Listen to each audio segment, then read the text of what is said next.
Good morning, everybody. Good morning. Here to talk to you all about some network security today. So what is network security? So network security is any activity designed to protect the usability and integrity of your data on your network. And it includes both hardware and software technologies. And effective network security manages access to the network. It targets a variety of threats and stops them from entering or spreading on your network. Now, what are some things you guys might have on your networks that you might want to protect, for example? Data, Yes, but what kinds of data? banking information. That's a very good point. Anybody else? Your eBay account. Yes, Ben. A secure network connection to your own personal computers, like Sure. personal data, photos, videos. That's very good. Yeah. And what did you say, Cheryl? Your eBay account's password, especially if you store your credit card information. Yeah, any kind of personal information, any kind of banking, anything like that, it's a big target for these people because they want to make money. And here's some history about network security. In the late 80s, use of the network began to grow quickly, with universities, government, and military installations connecting. The need for security was growing. The first automated worm appeared on the ARPANET in 1988. The Morris worm, developed by a student at Cornell, could exploit the lack of intrusion prevention systems and connect to another computer, and then use vulnerabilities on the system to copy itself and spread across the network. The self-replicating Morris worm did much to expose the vulnerabilities of networked computers, using so many resources that infected computers were rendered inoperable. And spreading quickly throughout the network, at this point, influential leaders in the network decided to begin developing network security methods to counter against such threats. And then here's an example of why network security is just so important. The credit union Equifax had a big data breach a couple of years back, and it's estimated they lost around $600 million total. And just because they deal with everybody's credit information, they have tons of lawsuits thrown against them about it. And here's a little video talking about The that. show is supported by Brilliant.org, a problem-solving website that teaches you how to think like a scientist.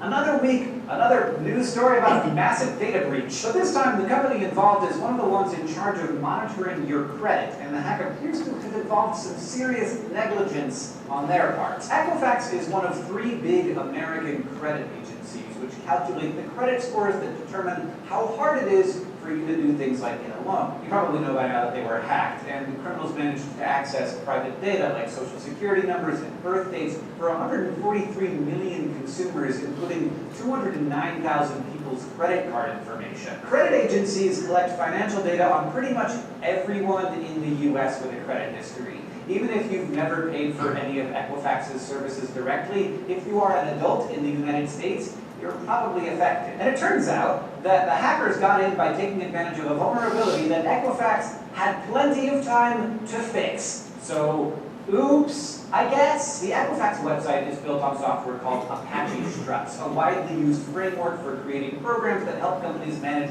large amounts of data online. In March, the Apache Foundation, which oversees Struts, announced the existence of a vulnerability in the software code they dubbed CVE 2017-5638, and it was a bad one. We've all filled out web forms a zillion times to order products, register for accounts, contact customer service, all sorts of things. But because of a bug in the way that Struts handles data entered into those forms, hackers could use them to send a malicious code to the servers with the data on them, a type of hack known as remote code execution. Normally, programmers protect against this by having the server check what you're submitting to make sure it's not computer code.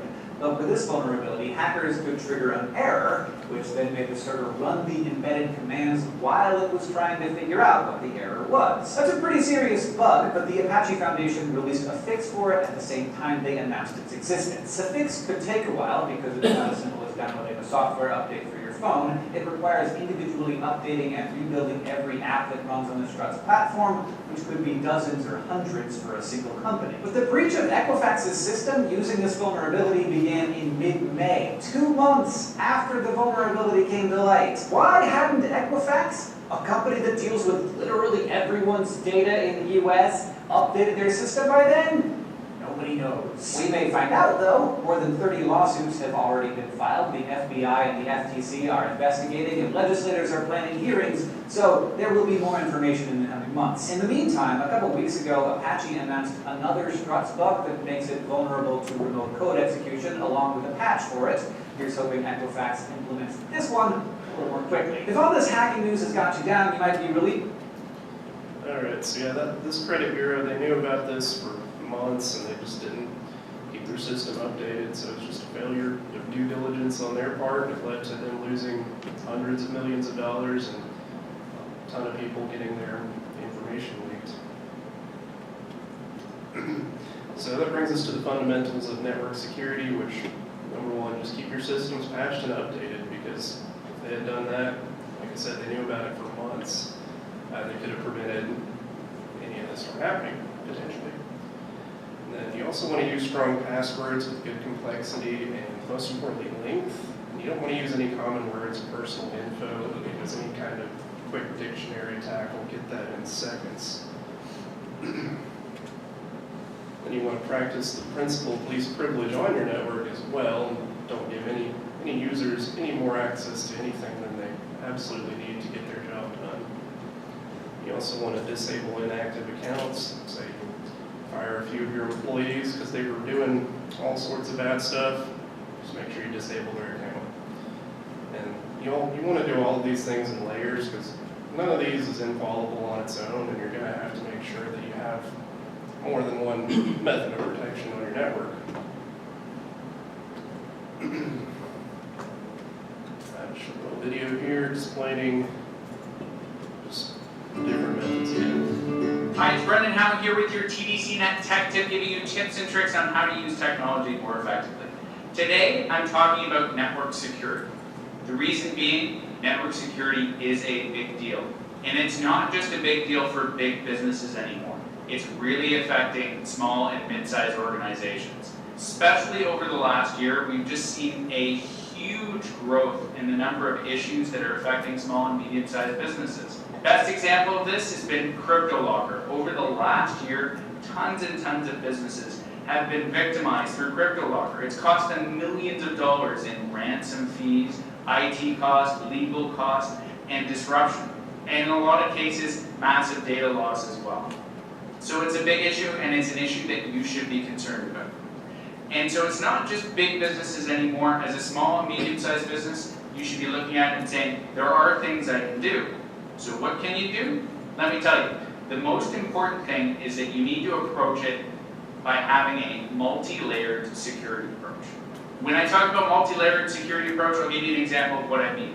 When you're talking about security for your house, you might have, to secure your house, you might lock the front door and have a security system.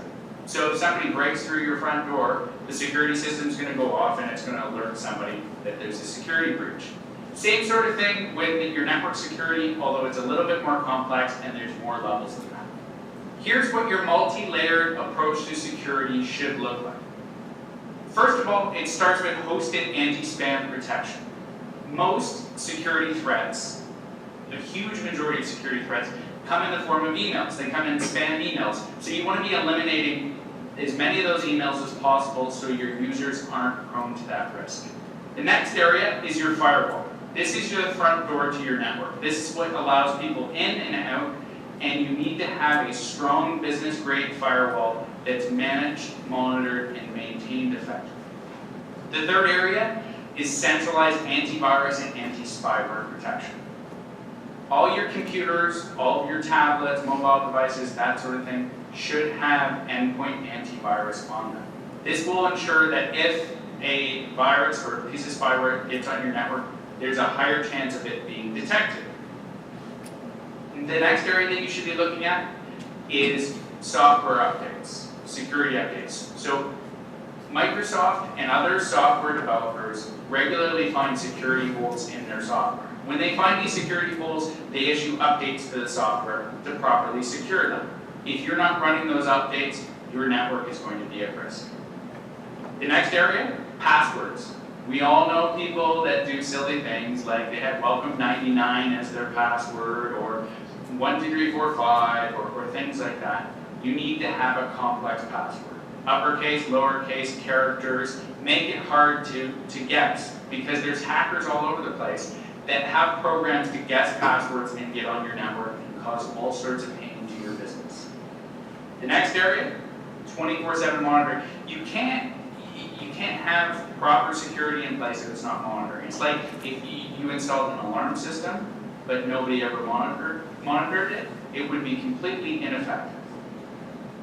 User education is another thing that you should be looking at. All your staff, as part of your orientation, they should be told some basic proper computing practices, that they shouldn't be opening attachments, clicking on links that they're not 100% confident in. And last but definitely not least, what you should be looking at, what you should have in place to ensure that you have a proper approach, multi-layered security approach, is a really strong backup system.